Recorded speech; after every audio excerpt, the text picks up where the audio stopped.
Shalom, selamat petang Bapak Ibu, saudara-saudari yang dikasihi oleh Tuhan. Senang sekali kita bisa kembali berjumpa dalam kalam online GKI Marta Dirja pada hari Jumat tanggal 30 Januari 2026.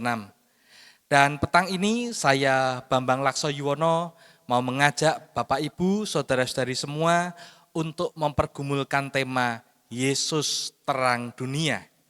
Kiranya melalui tema ini, kita semua dapat memahami bahwa Yesus adalah satu-satunya terang yang menghapus kegelapan dosa. Dan tentunya kita tidak hanya berhenti pada pemahaman saja, namun pada akhirnya kita juga memiliki komitmen untuk menceritakan kasih Yesus kepada orang-orang di sekitar kita. Mari sebelum kita bersama membaca dan mempergumulkan berita firman Tuhan, kita berdoa memohon pertolongan Roh Kudus. Bapa yang di sorga, saat ini kami rindu untuk belajar akan firman-Mu. Tolonglah kami ya Tuhan dengan kuat kuasa Roh Kudus, supaya kami masing-masing dapat memahami apa yang kami gumulkan saat ini. Dan kiranya Tuhan juga memampukan kami untuk melakukan firman-Mu itu dalam hidup kami sehari-hari. Sertai pula anak-Mu yang menjadi pemberita firman pada saat ini, supaya dengan pertolongan Roh Kudus, anak-Mu dapat memberitakan firman dengan baik, benar, dan lancar. Dalam nama Tuhan Yesus kami berdoa. Amin. Saudara-saudara yang dikasihi oleh Tuhan, pada hari ini kita semua diajak untuk merenungkan identitas Yesus sebagai terang dunia yang dinyatakan dalam Injil Yohanes pasal 8 ayat 12 sampai dengan ayat yang ke-20. Mari kita baca dan simak bersama-sama bacaan Injil Yohanes 8 ayat 12 sampai 20 yang berbunyi demikian. Maka Yesus berkata pula kepada orang banyak katanya, "Akulah terang dunia. Barang siapa mengikut aku, ia tidak akan berjalan dalam kegelapan, melainkan ia akan mempunyai terang hidup." Kata orang-orang Farisi kepadanya, "Engkau bersaksi tentang dirimu, kesaksianmu tidak benar." Jawab Yesus kepada mereka, katanya, "Biarpun aku bersaksi tentang diriku sendiri, namun kesaksianku itu benar, sebab aku tahu dari mana aku datang dan kemana aku pergi. Tetapi kamu tidak tahu dari mana aku datang dan kemana aku pergi. Kamu menghakimi menurut ukuran manusia, tetap aku tidak menghakimi seorang pun. Dan jikalau aku menghakimi, maka penghakimanku itu benar, sebab aku tidak seorang diri, tetapi aku bersama dengan Dia yang mengutus aku. Dan dalam kitab Tauratmu ada tertulis bahwa kesaksian dua orang adalah sah. Akulah yang bersaksi tentang diriku sendiri, dan juga Bapa yang mengutus aku bersaksi tentang aku." Maka kata mereka kepadanya, "Di manakah Bapamu?" Jawab Yesus, "Baik aku maupun Bapakku tidak kamu kenal. Jikalau sekiranya kamu mengenal aku, kamu mengenal juga Bapakku." Kata-kata itu dikatakan Yesus dekat perbendaharaan waktu ia mengajar di dalam bait Allah. Dan tidak seorang pun yang menangkap dia karena saatnya belum tiba. Amin. Saudara-saudara yang dikasihi oleh Tuhan, adakah di antara kita yang mengikuti kalam online ini takut ketika kita berada dalam situasi atau lingkungan yang gelap? Pasti di antara kita ada yang merasa takut. Dan ingatkah kita bahwa ketika kita masih kanak-kanak, kita pun pernah mengalami takut dengan yang namanya kegelapan. ketika aliran listrik dari PLN terputus dan menyebabkan lampu padam, kita merasa takut dan bahkan mungkin di antara kita merasa sulit untuk bernapas. Dan beberapa mungkin mengira bahwa kita mungkin sudah mati karena terlihat semuanya gelap. Sehingga kita pun mengalami ketakutan itu. Nah, saudara-saudara, saya pun termasuk yang seringkali mengalami kepanikan ketika lampu padam dan terbangun dalam suasana yang gelap gulita.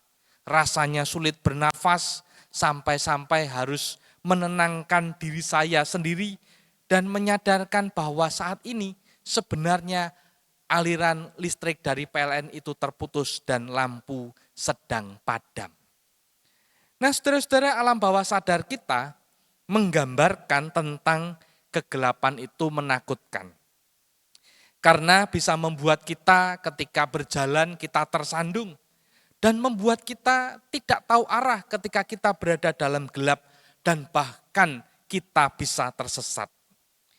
Dan berbicara tentang kegelapan, ternyata dunia ini juga punya yang namanya kegelapan, ya, yaitu dosa. Ketika seseorang marah-marah sukanya, suka berbohong, suka tidak taat, bahkan suka menyakiti orang lain atau juga diri sendiri dan lain sebagainya. Itu adalah kegelapan dunia, yaitu dosa. Namun Bapak Ibu Saudara, ada kabar baik bahwa sang terang dunia itu telah datang. Dan hal itu dinyatakan dalam Yohanes 8 ayat 12 yang berbunyi demikian. Maka Yesus berkata pula kepada orang banyak, katanya, "Akulah terang dunia, barang siapa mengikut aku, ia tidak akan berjalan dalam kegelapan, melainkan ia akan mempunyai terang hidup." Pertanyaannya, mengapa Yesus adalah terang? Mengidentifikasikan dirinya sebagai terang dunia. Mari kita renungkan bersama-sama tentang Yesus yang menyebut dirinya sebagai terang dunia. Yang pertama, bahwa terang yang mengusir kegelapan. Yesus adalah terang dunia, terang yang mengusir kegelapan. Yesus berkata, "Akulah terang dunia." Sama seperti senter yang dinyalakan di ruangan gelap, kehadiran Yesus menghapus kegelapan dosa dalam hati kita. Ya, benar. Ketika kita tetap menyimpan dosa dalam lubuk hati kita yang terdalam, di tempat yang tergelap, ternyata tidak bisa kita sembunyikan dari Tuhan.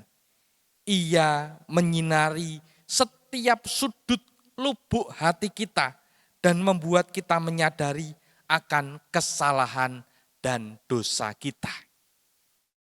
Dan percayalah Bapak Ibu Saudara, bahwa saat kita ini menerima Yesus, sang terang dunia, maka hati kita tidak lagi gelap dan kotor oleh dosa, tapi menjadi bersih dan terang. Kemudian yang kedua, Yesus terang dunia, terang yang menuntun jalan. Saudara-saudara, di dalam Yohanes 8 ayat 12 disebutkan, barang siapa mengikut aku, ia tidak akan berjalan dalam kegelapan. Apa yang disampaikan oleh Yesus sebenarnya sangat mudah kita mengerti, karena hal ini seringkali kita lakukan dalam hidup keseharian kita.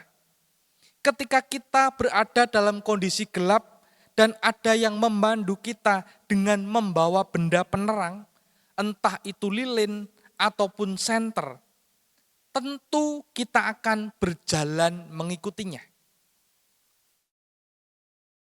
Mengikuti Yesus berarti kita tidak akan tersesat. Kita tahu mana yang benar dan mana yang salah, Karena Yesus memberi petunjuk melalui firman-Nya. Sehingga ketika kita mau mengambil satu atau lebih keputusan dalam hidup kita, kita tahu mana yang seharusnya kita pilih. Dan yang ketiga, Yesus terang dunia, terang yang memberi hidup. Saudara-saudara yang dikasihi oleh Tuhan, tanpa matahari, tanaman atau tumbuh-tumbuhan akan mati. Demikian pun dengan hidup kita. Tanpa Yesus, sang terang hidup itu, jiwa kita akan mati. Dan bukankah Yesus sudah memberikan kita hidup yang kekal, keselamatan dengan menyerahkan nyawanya di kayu salib untuk menebus dosa kita. Dan kita perlu mengucap syukur atasnya dan mengimani Yesus sebagai terang yang memberi hidup. Saudara-saudara yang dikasihi oleh Tuhan, tentu saja dalam menjalani hidup ini selalu saja ada tantangan yang harus kita hadapi. Dan kita pun akan mendapat tantangan sebagai pemegang senter Yesus. Ada banyak orang di sekitar kita yang mungkin masih berjalan dalam kegelapan. Mereka masih suka bertengkar. Mereka masih suka marah-marah. Mereka masih suka berbohong. Atau bahkan ada di antara mereka belum mengenal akan Tuhan Yesus Kristus yang telah menjadi penyelamat dunia. Dan Kristus adalah terang dunia. Dan untuk itulah sebagai pemegang senter Yesus, kita yang memantulkan cahaya kemuliaan Tuhan, diajak untuk turut berkarya melayani dalam hidup kita. Dan mungkin di antara kita bertanya-tanya, Pak, bagaimana cara saya memberitakan tentang Yesus sang terang dunia itu? Bukankah ada banyak tantangan dalam kehidupanku? Mari kita belajar bersama, setidaknya ada dua hal yang bisa kita lakukan, baik lewat perbuatan maupun lewat perkataan kita. Lewat perbuatan, kita menjadi orang percaya yang jujur dan benar. Sehingga pada akhirnya terang kita bersinar. Jadi tindak tanduk, perbuatan dan tindakan kita harus mencerminkan akan karakter Kristus. Bahwa kita adalah orang percaya yang jujur, yang bisa dipercayai. Bukan cuma jujur, tetapi kita juga adalah benar. Sehingga cahaya kemuliaan Tuhan itu nampak dalam hidup kita. Dan yang kedua adalah lewat perkataan. Kita berani mewartakan Kristus dengan mulut kita. Bahwa Yesus sayang mereka. Yesus sayang semua. Dan Yesus menanti kita untuk datang kepadanya. Membawa berbagai segala dosa dan kesalahan kita. Mengakui akan kebutuhan Kristus yang mengampuni dosa-dosa kita. Sehingga pada akhirnya kita pun boleh mendapatkan keselamatan daripadanya. Dan kita perlu mewartakan itu dengan lidah, mulut, bibir kita. Katakan Yesus mengasihi dan menyayangi mereka. Untuk itu di dalam kalam online pada hari ini saya mengajak kita semua untuk memiliki komitmen, mengambil komitmen bersama-sama. Baik kita yang ada di kota Purwokerto sebagai anggota jemaat dan simpatisan GKI Marta Gereja, ataupun Bapak Ibu yang saat ini bersama-sama mengikuti kalam online dari luar kota dan merupakan anggota jemaat di luar GKI Marta Gereja. Mari kita sama-sama ambil komitmen. Katakan pada diri kita, Tuhan Yesus, terima kasih sudah menjadi terang di hatiku. Pakailah aku untuk memantulkan terang-Mu kepada orang-orang di sekitarku. Mari kita katakan dengan kesungguhan hati kita, komitmen kita kepada Tuhan. Tuhan Yesus, terima kasih sudah menjadi terang di hatiku. Pakailah aku Tuhan untuk memantulkan terang-Mu kepada orang-orang di sekitarku.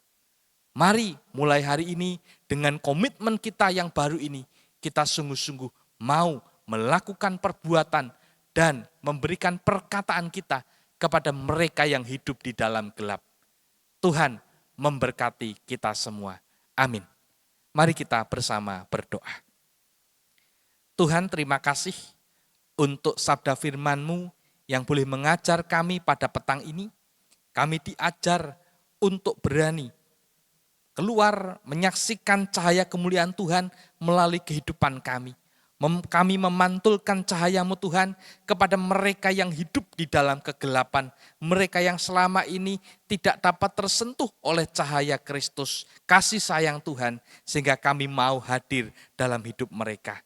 Kami percaya dengan pertolongan Roh Kudus, kami mampu untuk melakukannya dalam hidup kami sehari-hari. Di dalam nama Tuhan kami Yesus Kristus, kami berdoa. Bapak Ibu Saudara, sekian kalam online pada hari ini, dan mari kita berjumpa kembali dalam kalam online berikutnya dengan tema-tema yang menarik lainnya. Sampai jumpa, Tuhan Yesus memberkati kita semua. Amin.